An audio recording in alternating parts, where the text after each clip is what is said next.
و این طرف که میبینید این دیگه پروژه دوم است که در حال بازسازی هست.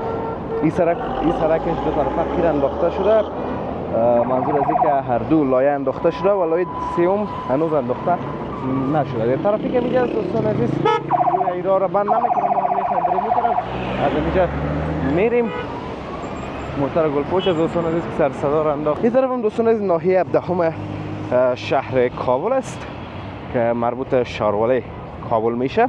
طرف هم مرکز تجارتی دیوه هست که کسای کوتل خیرخانه هستن حتما این مرکز هم میشناسن. دوستان از وقتی که افتتاح میشد بسیار یکی از مرکزهای مجلل بود، اما بعد از افتتاحش دکانایش کس کرا نگرفت، همه تو ماند، فقط چند جایش خو و نوابی هر دوش به نام قصر لباس مشهور بودن. مارکتان نام اصلیشون قصر لباس بود، بازار هم دوستان عزیز اما تو نامش قصر لباس ماند دیگه، اما تو باز تغییر نکرد. خب دوستان عزیز امیدوارم از ویدیو خوشتون آمده باشه، از ویدیو لذت برده باشیم. درود نصار همه شما عزیزان، انشالله که خوب و صحتمند باشین. دوستان نهایت گرامی، دوستان نهایت عزیز، آمدیم که از بخش دوم بازسازی کوتل خیرخانه دیدن بکنیم. احتمال به این منطقه آمدیم دیگه تا که مفصلا از ویدیو نگیرم جای نمیرم. دوستان عزیز این سرک که ما میریم دیگه اون از اون قسمت که یک ذره بیربار است، اون از موجه به اون طرف پروژه اول بود که تمام شد و این طرف که میبینید این دیگه پروژه دوم است که در حال بازسازی هست. این سرکش دو طرفه قیر انداخته شده، منظور از این که هر دو لایه انداخته شده و لایه سوم هنوز انداخته نشده. در طرفی که میگه دوستان عزیز این راه را بند نمیکنه، ما هم میخوایم بریم این طرف، از اینجا میریم موتر گلپوش از دوستان عزیز که سر صدا را انداخته میخواد بگذره که گذشت. ما هم دوستان عزیز بریم این طرف که از بازسازی این سرک دیدن کنیم و ببینیم که در کجا رسیده. کسی که میبینید دوستان عزیز اون سرک کنه قیر شده، این طرف هم یعنی ریگا را انداخته یا بر جغلا را انداخته که اهوار شده که با سرش قیر بندازن. اما دوستان عزیز این لایه خوب اهوار میشه، اما سر از یک دانه او طرف اهوار کرده بود که دوباره آمدن اسکواتورها جمع کردن. به خاطر چی دوستان عزیز؟ این را بندی را بینین. مردم به چی خاطر دوستان عزیز از کوتل نفرت داره؟ و خاطر از اینی راهبندیش است. ساعت ها دقایق زیاد در این راهبندی ها دوستان عزیز باید منتظر بانین تا به مقصد برسین. دیگه دوستان عزیز این سطحش توسط ماشین اوار میشه، اما ماشین هایی که قیر اوار نمیکنن اما ماشین ها دقیقا جغل هم هموار میکنن و به خاطر از اینکه همون ماشین ها این کار کنن آمدن دوباره جغل ها رو جمع کردن. به خاطر از اینکه دوستان عزیز با از این کپلیتر میگن، نمیفهم ماشین که اوار میکنه نامش چیست که شما میفهمین در کامنت ها بر ما بگوین. او هم میکنه اما باز او نمیفهم فرقش چیه. از گور خود انجینر صاحبا بر ما بگوین که چی هست و چرا او کار میکنن، اما چی فرق داره اوار کردن از او با ماشین. اما دوستان عزیز ماشین اینو نماندن که اوار کنه دیگه، یعنی جغلا به خاطر ماشین بود که ماشین اوارش کنن، اما بعد از این که دیدن نمیشه گفت نه جغلا پس دوباره باید جمع شوه و با ماشین انتقال داره شوه و ماشین دوباره هموارش کنه یا استانداردهای لازم نداشته نمیفهمم. به هر چی که بوده اما اون توسط اسکواتور میبینین که ریگا دوباره جمع میشه. این انداخته شده دوستان عزیز، این جغلا به خاطر کموار شوه زیرش هم سخت شده اما اسکواتور جمع میکنه به خاطر که انجینرها گفتن ای یا که همو امکانات یا مو چه قسم براتون بگویم اون چیزایی که من نظر انجینرها دوستان عزیز او را نداره و یا هم ای که باید با ماشین محکمتر بیایه و سرک جور شوه.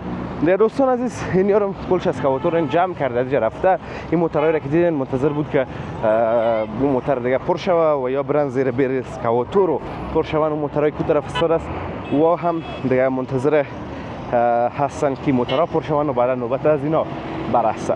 این طرف هم دوستان عزیز ناحیه 17 شهر کابل است که مربوط شارواله کابل میشه. طرف هم مرکز تجارتی دیوه هست که کسای کوتل خیرخانه هستن حتما این مرکز هم میشناسن. دوستان از وقتی که افتتاح میشد بسیار یکی از مرکزهای مجلل بود، اما بعد از افتتاحش دکانایش کس کرا نگرفت، همه تو ماند، فقط چند جایش یکی دو بانک گرفت و پست خانه و دیگه جای از این دوستان عزیز کران نگرفت. نمیفهم چرا، چی دلیل داشت، یک باره ورشکست شد دیگه. اما در اولو دوستان عزیز که این افتتاح شد، بسیار یک مرکز زیبا و مطالب بود. هر کسی را میدید میگه فی در اول که افتتاح شوی پر میشه، که مردم مجال نمیتن که دکانایش خالی بانه. رابندی را ببینید دوستان عزیز، فقط رابندی را ببینید چی حال است. موترها بلست پیش میرن. میبینید این دیگه بند از دوستان عزیز تا شهرک کامیاب و از شهرک کامیاب دوستان عزیز و او طرف دیگه بند است کلن. اسکاوتور ایجار دوستان عزیز کل شکت بیل کنده. این محترم رفت اون خالی کرد جغله و دوباره مرا جغل دیگه رو بره.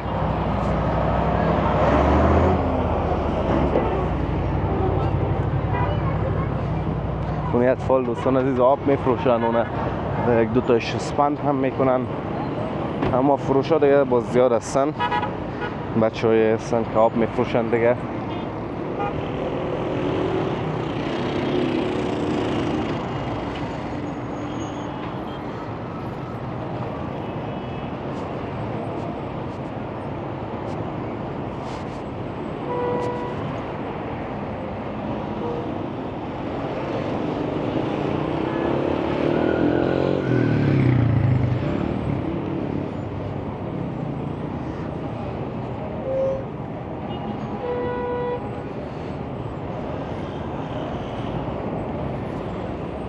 فقط اما یک لایه مونده دوستان عزیز، میبینید که وار شوه جغل و بالاش اثر زده شوه و قیر شوه، خلاص دیگه چیز نمونده.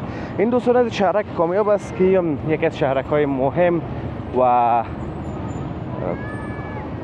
شناخته شده کوتل خیرخانه است. اون طرفی کم دید که زیاد بیربار است اونجا دوستان عزیز. موترها را از این اجازه داد چون که اینجا این موتر بیربار کرد دوستان عزیز. موتر که مساله میریزه، اون طرف هم یک موتر دیگه دور میخوره که جای دور خوردن به اون نیست. طرفی کم دید که جای نیست، موترها را از این طرف اجازه داد.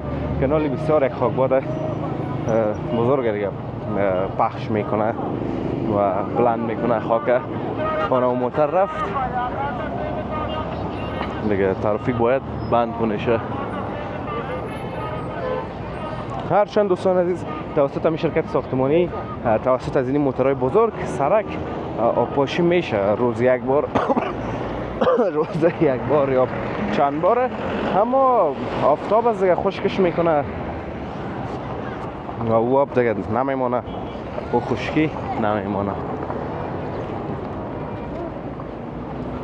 این جایی رو که میبینید کندن شده دوستان عزیز، یاره میاین همی انجینرها که مسلکشان است میکنن و خاک معاینه میکنن که مو استقامت لازمه داره، همون استقامت لازمه نداره، که چگونه است و چطور میشه و چی کنن که دوباره